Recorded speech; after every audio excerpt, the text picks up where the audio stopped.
December শুধু একটা মাস নয়, ডিসেম্বর মানে থেমে থাকা অনুভূতিগুলোর হঠাৎ নড়ে ওঠা।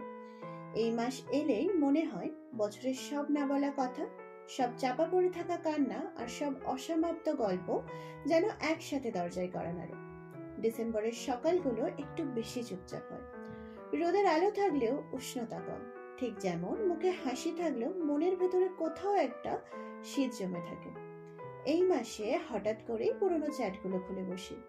পুরোনো ছবিগুলো দেখতে দেখতে নিজেকেই প্রশ্ন করে উঠি, আমি কি সত্যিই বদলে গেছি, নাকি শুধুমাত্র শক্ত হয়ে গেছে।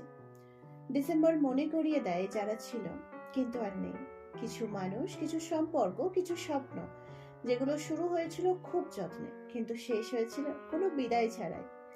এই মাসে রাতে ঘুম আসতে দেরি হয়, কারণ ডিসেম্বর ঘুম পাড়াতে চায় না। সে চায় তুমি ভাবো তুমি কতটা এগিয়েছো আর কোথায় কোথায় নিজেকে হারিয়েছো। কেউ কেউ এই মাসকে ভালোবাসে উৎসবের জন্য, আর কেউ ভালোবাসে কারণ এই মাসে কাঁদলেও কেউ অবাক হয় না। ডিসেম্বরের শেষ দিকে হঠাৎ করে একরাশ আশা এসে বসে।